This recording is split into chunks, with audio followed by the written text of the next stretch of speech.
영숙의 뺨을 때리는 소리가 복도에 퍼졌습니다. 영숙은 비틀거리며 벽에 손을 짚었어요. 청소부 주제에 감히 다시 한 번 더 건드리면 가만 안 둬. 영숙은 아무 말도 하지 않았습니다. 수지는 시어머니가 뺨 맞는 장면을 보고야 말았습니다. 이 이야기가 궁금하시면 구독과 좋아요 눌러주세요. 월요일 아침 7시 서울 강남구에 위치한 대한산업본사 19층. 김수지는 홍보팀 사무실 책상 앞에 앉아 노트북 화면을 응시하고 있었습니다.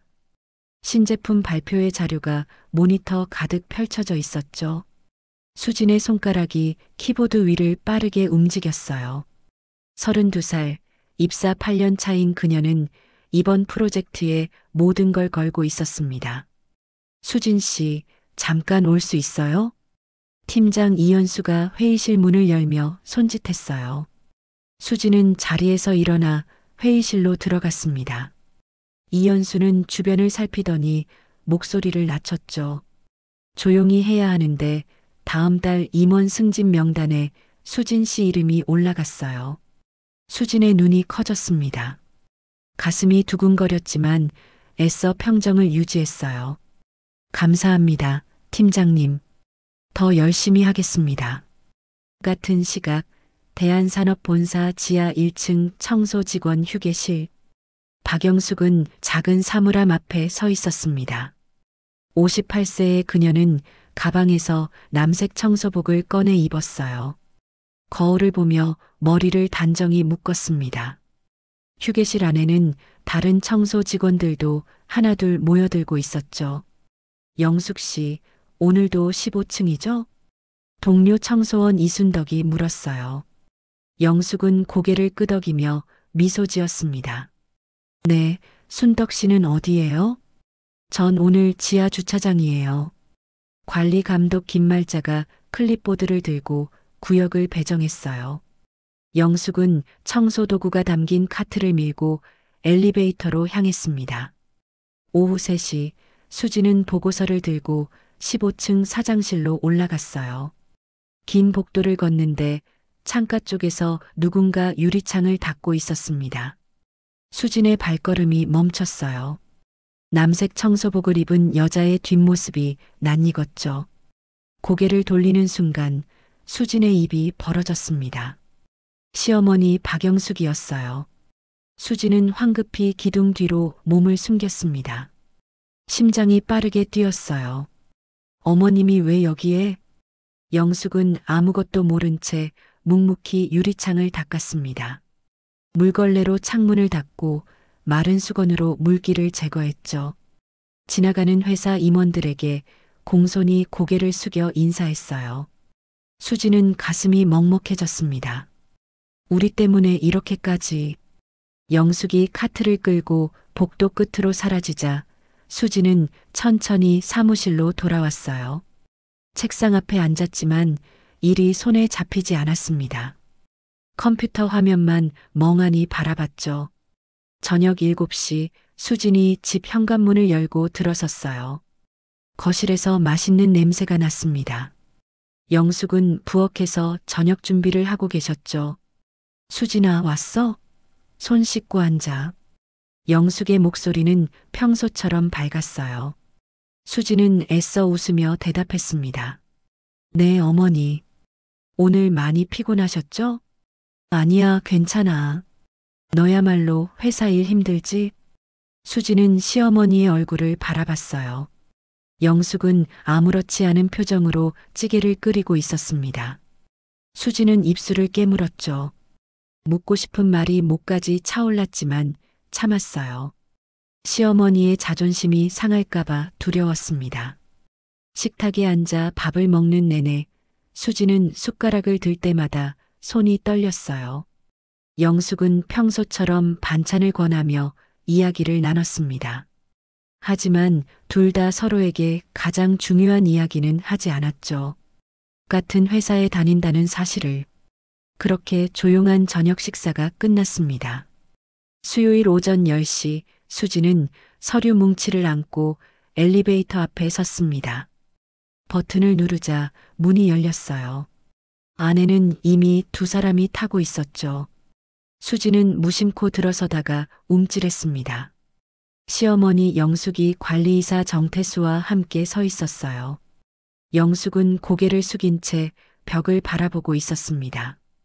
정태수는 차갑게 굳은 얼굴로 영숙을 내려다보며 말했어요. 자꾸 이러시면 곤란합니다. 본인 처지를 아셔야죠. 영숙은 작은 목소리로 대답했습니다. 죄송합니다. 수지는 가슴이 철렁했어요. 재빨리 다른 층 버튼을 눌렀습니다. 엘리베이터가 12층에 멈추자 수지는 서둘러 내렸죠. 문이 닫히는 순간 영숙의 축 처진 어깨가 보였어요. 수지는 복도 한가운데 멍하니 서 있었습니다. 손에 든 서류가 바들바들 떨렸죠. 도대체 무슨 일이지?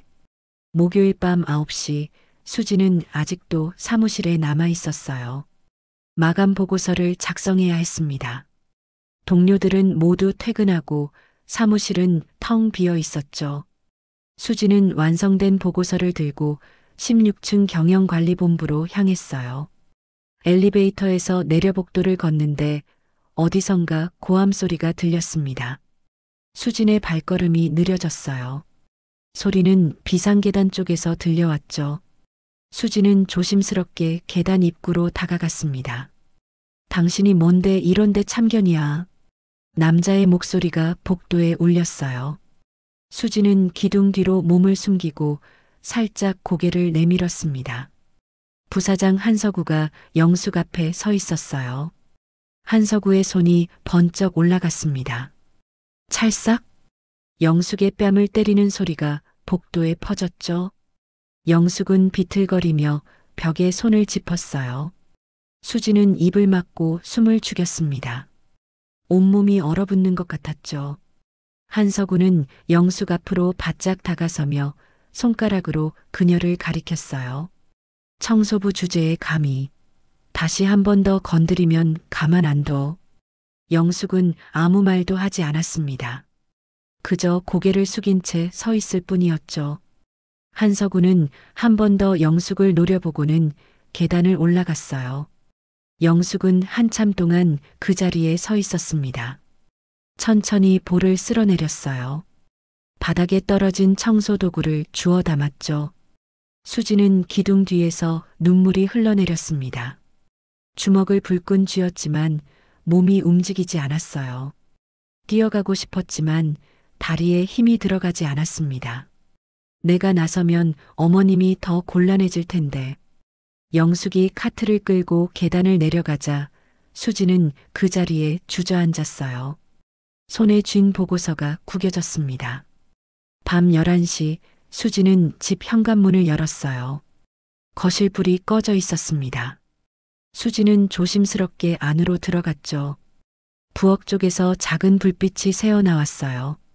영숙이 냉장고 앞에 서서 물을 마시고 있었습니다. 수지는 가방을 내려놓으며 말했어요. 어머니, 안 주무세요? 영숙이 돌아봤습니다. 거실 불을 켜는 순간 수진의 눈이 커졌어요. 영숙의 왼쪽 볼이 붉게 부어 있었습니다. 수지는 다가가려다 멈췄죠. 어머니, 얼굴이. 영숙은 손으로 볼을 가리며 웃었어요. 아, 이거 오늘 청소하다 넘어졌어. 괜찮아. 병원에 가보셔야 하는 거 아니에요? 아니야, 괜찮다니까. 파스 붙였어. 영숙은 서둘러 자기 방으로 들어갔습니다. 방문이 닫히는 소리가 났어요. 수지는 거실에 홀로 남았습니다. 소파에 앉아 두 손으로 얼굴을 감쌌죠. 어깨가 떨렸습니다. 분노와 무력감이 동시에 밀려왔어요. 이대로 둘 수는 없어. 수지는 결심했습니다. 내일 당장 진실을 알아내기로요. 금요일 아침 9시 수지는 12층 인사팀 사무실 문을 두드렸습니다. 안에서 차장 박민정이 고개를 들었어요. 수진 과장님, 무슨 일이세요? 수지는 준비한 말을 꺼냈습니다. 직원 복지 개선 건으로 자료 좀 받으려고요. 청소 용역 직원분들 처우 관련해서요. 박민정은 컴퓨터를 켰어요. 키보드를 두드리며 파일을 열었습니다. 수지는 무심한 척 물었죠. 박영숙이라는 분 계시죠? 그분 근무 환경은 어떤가요? 박민정의 손가락이 멈췄습니다. 화면을 뚫어지게 쳐다보더니 이상한 표정을 지었어요. 잠깐만요. 팀장님께 여쭤봐야 할 것 같은데. 박민정은 자리에서 일어나 안쪽 팀장실로 들어갔습니다. 문이 닫혔어요. 수지는 가슴이 두근거렸죠. 10분쯤 지났을까요? 인사팀장 오성민이 직접 나왔습니다. 수진 과장님, 안으로 들어오시죠. 수지는 팀장실로 안내받았어요. 오성민은 문을 닫고 블라인드를 내렸습니다. 책상 앞 의자를 권했죠. 박영숙 님에 대해 물어보셨다고요? 네, 청소 직원분들 복지 개선 때문에. 오성민은 컴퓨터 화면을 수진 쪽으로 돌렸어요. 오래된 서류 사본이 화면에 떠 있었습니다. 수지는 눈을 가늘게 뜨고 화면을 들여다봤어요. 등기부등본이었습니다. 1995년 작성된 대한산업 창립 서류였죠. 대표이사란에 박영숙이라는 이름이 선명했어요. 수진의 눈이 커졌습니다. 이게 무슨? 오성민은 다른 파일을 열었어요. 30년 전 회사 창립 기념 사진이 나타났습니다. 젊은 영숙이 테이프를 자르고 있는 사진이었죠. 박영숙님은 청소 직원이 아닙니다. 우리 회사 창업주이시고요. 수지는 의자 등받이에 몸을 기댔어요. 입이 떡 벌어졌습니다. 손이 부들부들 떨렸죠. 지금, 현재도요? 네, 최대 주주이십니다. 지분 35%를 보유하고 계시죠. 수지는 화면을 다시 봤어요. 주주 명부가 펼쳐져 있었습니다. 박영숙 35.2%라는 숫자가 보였죠. 수지는 머리가 하얘졌어요. 그런데 왜 청소를? 오성민은 의자를 당겨 앉았습니다. 10년 전 개인적인 사정으로 경영권을 한석우 부사장께 위임하셨어요. 그리고 3개월 전 청소 용역으로 재입사하셨습니다. 이유가 뭔가요? 그건 저희도 모릅니다. 본인이 말씀하지 않으셔서요. 수지는 자리에서 일어났어요. 비틀거렸지만 책상을 짚고 중심을 잡았습니다. 알려주셔서 감사합니다. 19층 사무실로 돌아온 수지는 책상에 앉아 멍하니 모니터를 봤어요. 손가락이 저절로 움직였습니다. 회사 내부 게시판에 접속했죠. 경영 공시 자료를 검색했어요. 하나씩 파일을 열었습니다. 최근 6개월간의 재무보고서를 쭉 훑었어요. 뭔가 이상했습니다. 숫자들이 자연스럽지 않았죠. 점심시간 수지는 구내식당에서 재무팀 후배 강지훈을 만났어요. 지훈은 반가운 표정으로 손을 흔들었습니다. 선배님, 여기 앉으세요. 수지는 식판을 내려놓고 조심스럽게 물었어요. 지훈아, 요즘 회사 재무 상태 괜찮아? 왜요? 무슨 일 있어요? 아니, 그냥 궁금해서. 혹시 이상한 점 없어? 지훈은 주변을 살피더니 목소리를 낮췄습니다. 사실 요즘 좀 이상해요. 법인카드 사용 내역이 불투명하고요. 수진의 눈빛이 날카로워졌어요. 어떻게? 해외 송금 기록도 좀 애매한 게 많아요. 감사팀에서도 조사 중이라는 얘기 들었어요. 누구 관련해서? 지우는 더욱 작은 목소리로 말했습니다. 경영진 쪽이래요. 자세한 건 저도 몰라요. 수지는 숟가락을 놓았어요. 퍼즐 조각들이 맞춰지기 시작했습니다. 시어머니가 청소부로 위장한 이유, 부사장이 시어머니를 때린 이유, 모든 게 연결되고 있었죠. 수지는 식사를 마치고 자리에서 일어났습니다. 오후 내내 회사 게시판을 뒤졌어요. 감사보고서, 자금 흐름, 임원 출장 기록, 모든 자료를 하나씩 확인했습니다. 퇴근 시간이 되었지만 수지는 자리를 뜨지 않았어요. 이제 시어머니와 직접 대화해야 할 때였습니다. 진실을 밝혀낼 때가 온 거죠. 주말 저녁 7시 수지는 남편 민호와 함께 거실 소파에 앉아 있었습니다. 영숙은 부엌에서 설거지를 하고 계셨죠. 수진이 민호의 손을 꼭 잡았어요. 민호는 고개를 끄덕이며 일어났습니다. 어머니, 잠깐 나와서 앉으세요. 영숙은 행주로 손을 닦으며 거실로 나왔어요. 세 사람이 소파에 둘러앉았습니다. 수지는 깊게 숨을 들이쉬고 입을 열었어요. 어머니, 제가 어머니 회사에서 일하고 있다는 거 알고 계셨죠? 영숙의 표정이 굳었습니다. 민호가 놀란 목소리로 물었어요. 무슨 소리야? 무슨 회사? 수지는 가방에서 서류를 꺼냈어요. 대한산업등기부등본이었습니다. 어머니는 대한산업창업주이세요. 저희 회사 최대 주주이시고요. 민호는 서류를 받아들었어요. 눈이 점점 커졌습니다. 영숙은 한참을 말없이 앉아 있었죠. 손을 꼭 쥐고 있었어요. 알았구나. 영숙은 천천히 입을 열었습니다. 목소리가 떨렸어요. 민호야, 10년 전 내가 사업 실패했을 때 기억하니? 민호는 고개를 숙였습니다. 8억이나 되는 빚이 생겼잖아. 내가 너무 힘들어해서. 영숙의 눈시울이 붉어졌어요. 엄마가 회사 지분을 팔았어. 그리고 경영권도 넘겼지. 민호는 두 손으로 얼굴을 감쌌습니다. 어깨가 떨렸죠. 어머니, 제가 죄송해요.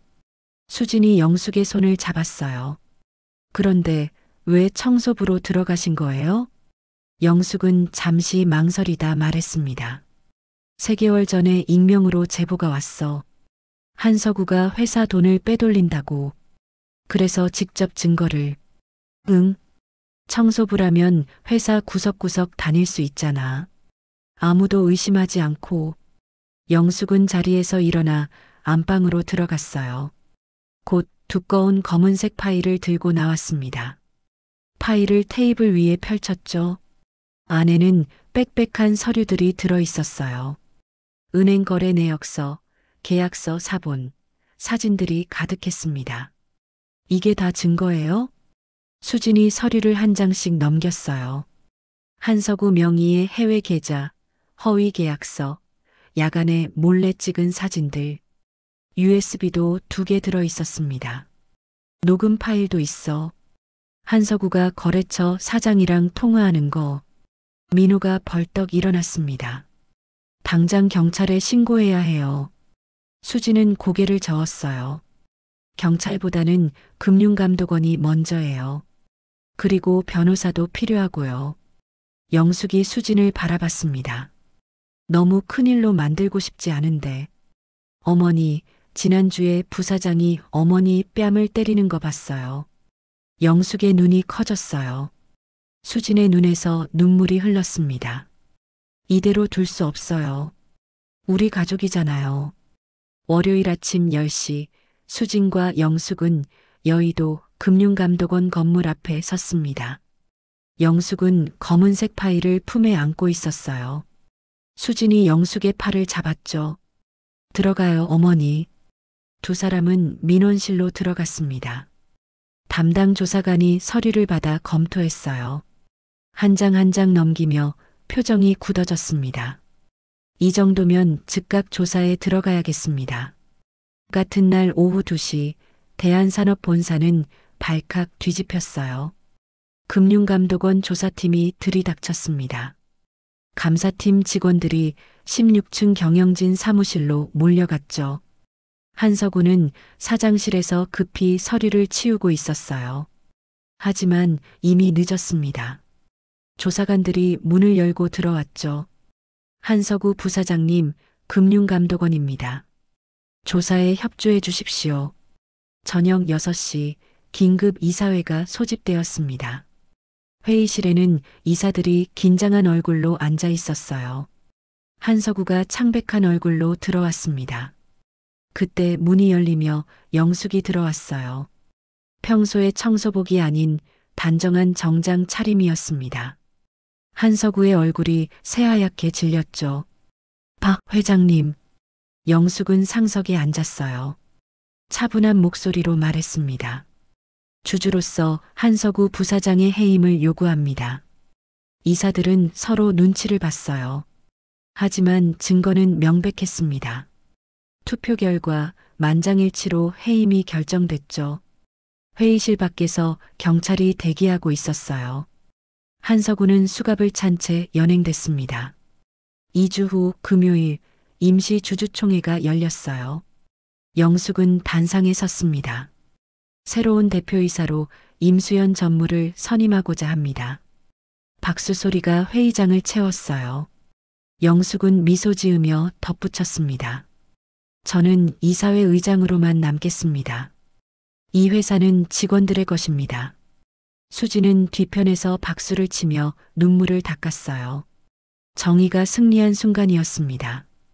6개월 후 여름 대한산업 19층 홍보본부장실.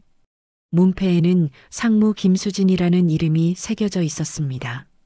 수지는 창가에 서서 서울 시내를 내려다봤어요. 책상 위에는 축하 화분들이 가득했죠. 지난주 승진 발표 후 받은 선물들이었습니다. 수지는 미소를 지으며 가방을 챙겼어요. 오늘은 특별한 날이었습니다. 오후 2시 수지는 집 근처 골목길을 걸었어요. 새로 생긴 간판이 눈에 들어왔습니다. 민호의 북카페라는 예쁜 글씨가 적혀 있었죠. 유리창 너머로 아늑한 실내가 보였어요. 나무 책장, 편안한 소파, 따뜻한 조명. 수지는 문을 열고 들어갔습니다. 커피 향이 코끝을 간지렸어요.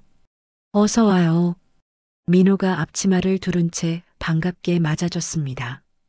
카운터 뒤에서 커피를 내리고 있었죠. 손님 서너 명이 책을 읽으며 여유로운 시간을 보내고 있었어요. 장사 잘 되네? 응, 단골들이 생겼어. 저쪽 할머니는 매일 오셔. 민호가 가리킨 곳의 한 할머니가 신문을 보고 계셨습니다. 수지는 안쪽 테이블로 걸어갔어요. 영숙이 먼저 와서 앉아 있었습니다. 영숙은 연두색 티셔츠에 편한 바지 차림이었어요. 예전의 청소복과는 전혀 다른 모습이었죠. 어머니, 오늘 봉사 다녀오셨어요? 응, 오전에 혼자 사시는 김할머니 댁 다녀왔어. 영숙은 실버 자원봉사단 조끼를 가방에서 꺼내 보여줬어요. 매주 화요일과 금요일 영숙은 독거노인 가정을 방문했습니다. 청소도 해드리고 말벗도 되어드렸죠. 내가 제일 잘하는 게 청소잖아.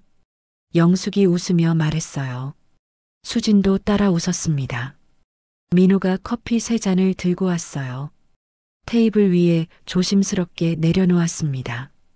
직접 로스팅한 원두로 내린 커피였죠. 맛 좀 봐. 새로운 블렌딩이야. 세 사람은 커피를 한 모금씩 마셨어요. 부드러운 맛이 입안에 퍼졌습니다. 맛있다, 아들.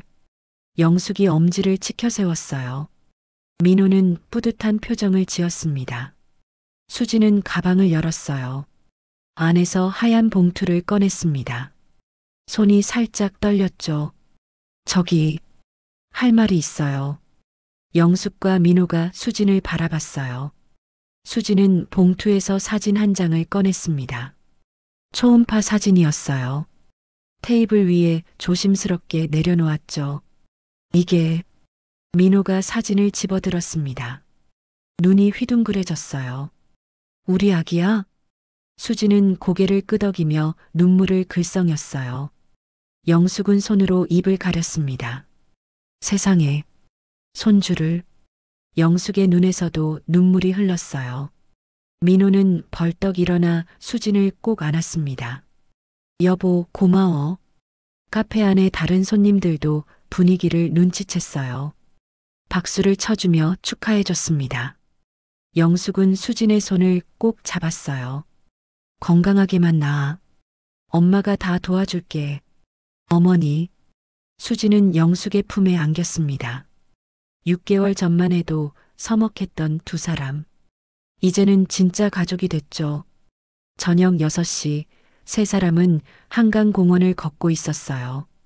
석양이 강물을 붉게 물들였습니다. 영숙은 중간에서 수진과 민호의 팔을 끼고 걸었죠. 이름은 생각해 봤어? 영숙이 물었어요. 아직요. 어머니가 지어주시면 안 돼요? 내가? 그럼 준비 좀 해야겠네. 영숙은 가방에서 작은 수첩을 꺼냈어요. 이미 빽빽하게 이름 후보들이 적혀 있었습니다. 민호가 웃으며 말했습니다. 벌써 준비하셨네요? 할머니 될 준비는 항상 돼 있어야지. 세 사람은 벤치에 앉아 석양을 바라봤어요. 강 너머로 해가 천천히 지고 있었습니다. 영숙이 수진의 배를 가만히 쓰다듬었어요. 건강하게 자라라, 우리 손주야. 수진은 영숙의 손 위에 자신의 손을 포겠습니다. 민호도 두 사람의 손을 감싸쥐었죠. 따뜻한 침묵이 흘렀어요.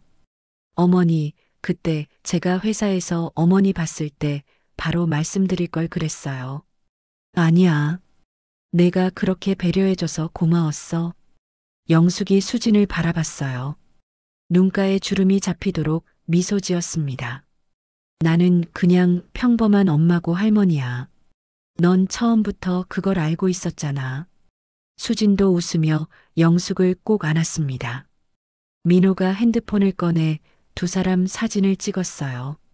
자, 하나, 둘, 셋. 카메라 셔터 소리가 울렸습니다. 행복한 순간이 사진에 담겼죠.